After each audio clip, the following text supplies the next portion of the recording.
Hello everyone, আশা করি তোমরা সবাই ভালো আছো। তোমাদের যারা গুচ্ছ পরীক্ষা দিয়েছে তাদের কোশ্চেন সলভ নিয়ে আসলাম। আমি এখন জীববিজ্ঞান এবং তোমাদের রসায়ন বিষয়ের উপর কোশ্চেন সলভ দিব আর কি। তো জীববিজ্ঞানে আমি কোশ্চেনগুলো দাগায় রাখছি, দেখো জীববিজ্ঞান কোশ্চেন মোটামুটি হয়েছে আর কি। তো কোশ্চেন অ্যানালাইসিস আমি পরে করবো, জাস্ট এখন খালি আমি অ্যান্সারগুলো দিই তোমাদের। এক নম্বর আছে পরিসি গোত্রের উদ্ভিদ কোনটি, এটা হবে বাঁশ। তারপরে ২ নম্বর আছে হৃদপেশির অবস্থা জানা যায় কোনটির মাধ্যমে, অনেকে ইসিজি দেখাইছে কিন্তু এটা আসলে এমআরআই হবে, হ্যাঁ। ইসিজির মাধ্যমে হচ্ছে যে হৃৎপিণ্ডের আমাদের অনেক কিছু জানা যায় আর কি, তোমার বইয়ে দেখবা। তারপরে কোন কোষ থেকে হিস্টামিন ক্ষরণ হয়, এটা হবে বেসোফিল থেকে, হ্যাঁ। অনেকে নিউট্রোফিল দেখাইছে কিন্তু এটা বেসোফিল হবে অ্যান্সার। তারপরে ওজেনেসিস প্রক্রিয়া হাইডা ওসাইটকে ওসাইটকে মিওসিস বিভাজনে কয়টি ডিম্বাণু তৈরি করে, এখানে একটি ডিম্বাণু হবে। পত্ররন্ধ্র, আমি এই যে তোমাদের সাজেশন যখন দিছি আমি তোমাদের বলছিলাম যে উদ্ভিদ শারীরতত্ত্ব থেকে একটা কোশ্চেন আসবে, সে এখানে আছে। এই যে দেখো, যে পত্র বন্ধ হওয়া খোলা হওয়া বা আছে যে তোমার কোনটি সক্রিয় শোষণ নিষ্ক্রিয় শোষণ, এখান থেকে আসছে এই যে ম্যাগনেসিয়াম আয়ন। রক্তের মাধ্যমে বেশিরভাগ কার্বন ডাই অক্সাইড কোন প্রক্রিয়ায় পরিবহন হয়, এটা হচ্ছে বাইকার্বনেট যৌগরূপে, হ্যাঁ। খুবই এটা ইম্পর্টেন্ট ছিল এগুলা। যাক, ৭ নাম্বার হচ্ছে যে ৭ নাম্বার অ্যান্সার আছে সেরাটোনিন, অনেকে হিস্টামিন দিছে। এখানে বলছে রক্তপাত হ্রাস করে, আর রক্তপাত বন্ধ করে তোমার, আর এটা রক্তপাত হ্রাস করে হবে সেরাটোনিন, হ্যাঁ। তবে ডিএনএ হেলিকেজ এর কয়টি কাজ কোনটি, সেটা হচ্ছে ডিএনএ ডাবল হেলিক্স প্যাচ খোলা। তাহলে হ্যামস্ট্রিং পেশি কোনটি, বাইসেপ ফিমোরিস, এটা তোমাদের কঙ্কাল তন্তু থেকে এই কোশ্চেনটা আসছে। তো আসলে তোমাদের একটা কথা বলি, যাদের পরীক্ষা খারাপ হয়েছে তোমরা টেনশন করার কিছু নেই, তোমাদের সামনে কৃষি পরীক্ষা আছে। তো এই কোশ্চেনগুলো অবশ্যই তোমরা সলভ করবা, অবশ্যই যারা পরীক্ষা খারাপ দিয়েছে তারাও সলভ করবে এবং যারা ভালো দিয়েছে তারাও সলভ করবে, কারণ দেখা যায় যে এই কোশ্চেনগুলো থেকে আবার পরবর্তী পরীক্ষা কোশ্চেন আসে। তারপরে দেখো ১০ নম্বরটা বলছে কোন বিজ্ঞানী সাইটোসল শব্দটি প্রথম ব্যবহার করেন, এটা হচ্ছে এইচ এম লার্ডি, হ্যাঁ। ১১ নম্বর কোশ্চেন হচ্ছে তোমার বিএমআই, এটা তো তোমরা সবাই জানো ৩০ থেকে ৩৪, হ্যাঁ এটা। তারপরে অ্যাফ্রেনিন কোনটি নিয়ন্ত্রণ করে, এটা গ্লাইকোজেনেসিস। রুই মাছে কার্বন ডাই অক্সাইড যুক্ত রক্ত কোথায় থাকে, এটা হচ্ছে ব্রাঙ্কিয়াল ধমনী, হ্যাঁ। তারপরে হল্টুরিয়া টুলসা, এটা হচ্ছে এখানে ব্যারো রিসেপ্টর হচ্ছে সংবেদী স্নায়ু, হ্যাঁ এটা।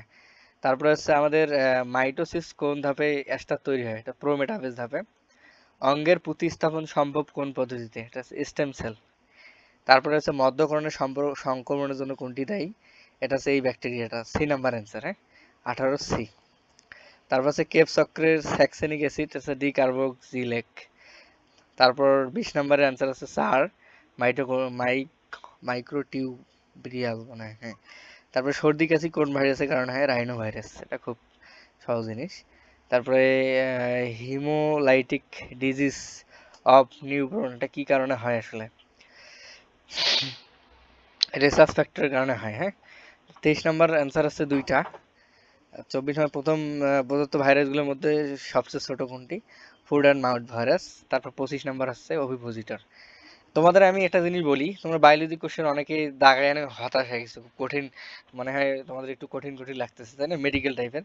আমি যখন বায়োলজি সাজেশন দিই তোমাদের তখন আমি বলছিলাম যে বায়োলজি কোশ্চেন কখনো বোর্ড কোশ্চেন মানে বিগত বছর কোশ্চেন থেকে হুবহু দেয় না, হ্যাঁ। তো যাই হোক, এখন আমরা কেমিস্ট্রি কোশ্চেন নিয়ে আলোচনা করি। এখানে বলছে নিচের কোন আয়নটি সবচেয়ে ছোট, 1 নম্বর, এটা হবে কি, অবশ্যই সোডিয়াম প্লাস, হ্যাঁ, মানে 1-4। কোনটি ব্রোনস্টেট অ্যাসিড, 2 নম্বর, 2 নম্বরটা হচ্ছে NH4 আমাদের, হ্যাঁ। 3 নম্বর হচ্ছে 25 ডিগ্রি সেন্টিগ্রেড তাপমাত্রা, এটা তোমরা ম্যাথটা করবা। আমি আসলে তোমাদের ফিজিক্স এবং ম্যাথটা দুটো আলাদাভাবে মানে সলভ করে দিব। ফিজিক্স আর ম্যাথে তো অবশ্যই অঙ্ক আছে, ওই জন্য এগুলা এভাবে দিচ্ছি না, ওটার জন্য আলাদাভাবে দিব। তোমরা অবশ্যই একটু ওয়েট করে থাকবা, তাহলে ভিডিওটা দেখতে পারবো আর কি। 3 নম্বরে হচ্ছে যে 2 নম্বরের অ্যান্সার হবে তোমার, এইটা হবে তোমরা যদি ক্যালকুলেশন করো আসলে। এই অঙ্কটা খুব সহজ, তোমরা এখানে আমাদের ই নট সেলের মান বের করতে বলছে। তোমরা যদি মনে করো যে এখানে আসলে এটা কিভাবে হলো, 0.80 আর 0.25 এই যদি তোমরা যোগ করো তাহলে আমাদের এই অ্যান্সারটা বের হবে 1.50, হ্যাঁ 050, এটা আমাদের অ্যান্সার বের হবে। যাই হোক, দেখো, তারপরে আমাদের অঙ্ক আছে 25°C তাপমাত্রায়। এই অঙ্কটা তোমার ক্যালকুলেশন করা লাগবে। কারো যদি এটা সলিউশন লাগে আমি অঙ্কটা করে দেবো, সমস্যা নেই। কারণ তোমাদের যদি সামনে কৃষি গুচ্ছ পরীক্ষা, এটা অ্যান্সার হবে সি। 4 সি, 5-এর অ্যান্সার আছে 1। হ্যাঁ, 6-এর অ্যান্সারটা হচ্ছে কোন অরবিটালটি অসম্ভব। এটা তো অবশ্যই আমাদের বোঝাই যাচ্ছে যে কোন অরবিটালটা আসলে অসম্ভব হবে আসলে। যে তোমার এখানে এখানে আমি আরেকটা কথা বলতে চাই কি, তোমাদের এই যে 3 নাম্বার যে অঙ্কটা আছে, হ্যাঁ, এটা কিন্তু আসলে তোমরা যদি দুটো যোগ করো না, সেটা কিন্তু আসলে একটু অন্যরকম অ্যান্সার হয়, কিন্তু এই যে 1.050 এর কাছাকাছি হয় আর কি। তো তোমরা ওইটাই দেখাবো আর কি পরীক্ষায়, পরীক্ষায় আর কি, হ্যাঁ। তারপরে আমাদের 6 নাম্বার কোশ্চেন আছে আমাদের 3F কখনো সম্ভব না, হ্যাঁ। 3F 7 নাম্বার আমি খুব তাড়াতাড়ি দিচ্ছি। 7 নাম্বারের অ্যান্সার হচ্ছে আমাদের 7-এর 4, যে ষষ্ঠ পর্যায়ে তৃতীয় গ্রুপ, হ্যাঁ, এটা। 8-এর অ্যান্সার হচ্ছে কোন নদীর পানিতে ক্লোরাইড আয়ন বা এরকম কিছু। 8-এর হচ্ছে তোমার 1.065। কোথায় গেল? 8-এর এটা। 9-এর অ্যান্সারটা আমাদের দেখতে হবে, তাই না? জ্যামিতিক সমন্বিতা প্রদর্শন করে, হ্যাঁ। 9-এর 2, আসলে এটা খুব সহজ জিনিস। জ্যামিতিক সমন্বিতা প্রদর্শন করে, আসলে এটা খুবই ইম্পর্টেন্ট, ভেরি ভেরি। এটা কৃষিগুচ্ছের জন্য ইম্পর্টেন্ট, ভালো করে একটু দেখবা। 9-এর 2। 10-এর হচ্ছে 10-এর কত? 10-এর হাইড্রোজেন পরমাণু। এটা একটা ম্যাথমেটিক্যাল অঙ্ক, হ্যাঁ। তোমরা জাস্ট ক্যালকুলেশন করে 10-এর 3 হবে অ্যান্সার, হ্যাঁ। 10.284 ইন্টু 11-এর অ্যান্সার হচ্ছে হুন্ডের নিয়ম অনুযায়ী কোনটি সঠিক। 11 অ্যান্সার হচ্ছে আমাদের 4, হ্যাঁ। দেখো তাহলে হুন্ডের নিয়ম আমরা কি জানি বলতো, যে আমাদের পরমাণুগুলোতে কি থাকবে সবসময়, এই যে বিজোড় অবস্থা থাকবে, বিজোড় অবস্থায় থাকতে চেষ্টা করবে। দেখো এখানে এখানে তোমার পি অরবিটালে সবগুলো বিজোড় অবস্থায় আছে, বাট এগুলাতে কিন্তু নাই। এখানে 0, এখানে 2 1 আছে, এবার এখানে 0 আছে, তো এটা হবে না আর কি।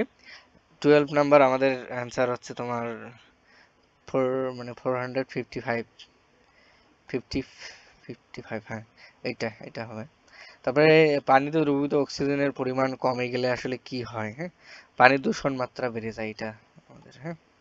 তারপরে 14 নাম্বার অ্যান্সার হচ্ছে আমাদের 4, 45 mmHg। এটা আমি যদি তোমাদের দরকার হয় তাহলে আমাকে বলবা, আমি তোমাদের সলিউশনগুলো করে দেবো এখন।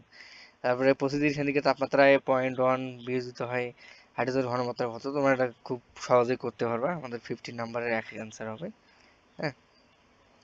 ইউপ্যাক পদ্ধতিতে তোমাদের হচ্ছে এইটার নাম, এটা তো খুব সোজা, তোমরা আসলে মোটামুটি পারবা, হ্যাঁ। এটা অ্যান্সার হচ্ছে তোমার কি হইতে পারে, যে ইউপ্যাক পদ্ধতিতে 3,5 ডাইমিথাইল হেক্সান, হ্যাঁ, এটা হবে অ্যান্সার। তারপর অঙ্কটা দেখো তো কি বলছে। তারপরটা, নিচের কোনটি প্রাকৃতিক খাদ্য সংরক্ষণ হিসেবে কাজ করা হয়। এটা তো অবশ্যই সোডিয়াম ক্লোরাইড। সোডিয়াম ক্লোরাইডের প্রাকৃতিক খাদ্য সংরক্ষণ হিসেবে কাজ করা হয়।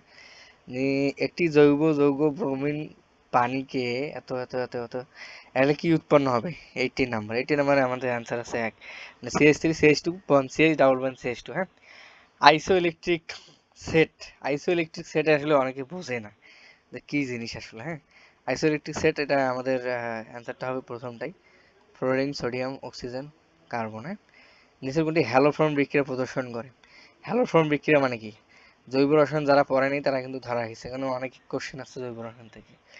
সুতরাং যারা কৃষিগ্রস্ত প্রিপারেশন নিবা তারা অবশ্যই জৈব রসায়নটা খুব ভালো করে করবা আর কি। তাহলে হ্যালোফর্ম বিক্রিয়া আমাদের হচ্ছে CH3COH, মানে আমাদের একটা অক্সিজেন যেখানে, হাইড্রোজেন যেখানে থাকবে সেটা হচ্ছে হ্যালোফর্ম বিক্রিয়া, হ্যাঁ। সিও এবং কি কিটোন থাকবে এবং একটা হাইড্রোজেন থাকবে, হ্যালোফর্ম বিক্রিয়া। 21 আমাদের হচ্ছে কি বলছে এখানে, যে সমায়তনের 0.1 এসিতে পিএইচ এর মান কত হবে, হ্যাঁ। তো আসলে এটা ক্যালকুলেট, এটা তো খুব সহজ জিনিস, তোমরা করছো অনেকবার। এটা হবে বি নাম্বার অ্যান্সার। তারপরে 21-এর বি নাম্বার অ্যান্সার না, হ্যাঁ। 22 কোনটি নিউট্রোফিল।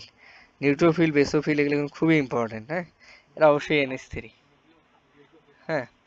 সরি, নিউক্লিওফাইল, আমি একটু উচ্চারণ বলেছি। দেখ 23 হচ্ছে কি লবণের সাথে 23 অ্যান্সার হবে আমাদের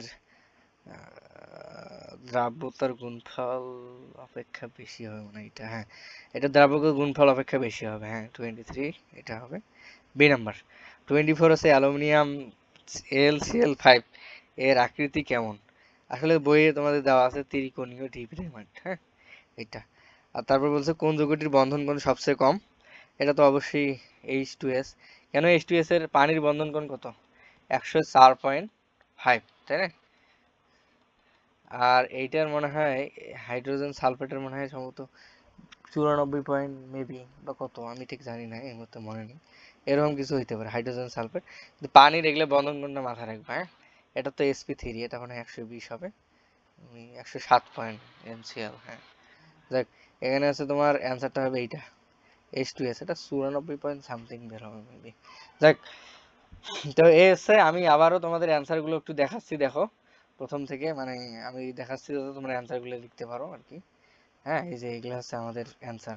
এখানে আমি কেমিস্ট্রি এবং তোমার হচ্ছে যে জীববিজ্ঞানের অ্যান্সার দিয়ে চেষ্টা করছি। তো ঠিক আছে, পরীক্ষা খারাপ হলে কেউ হতাশ হয়েও না, ইনশাল্লাহ ভালো কিছু হবে। তোমাদের রেজাল্ট নিয়ে আমি ভিডিও নিয়ে আসবো।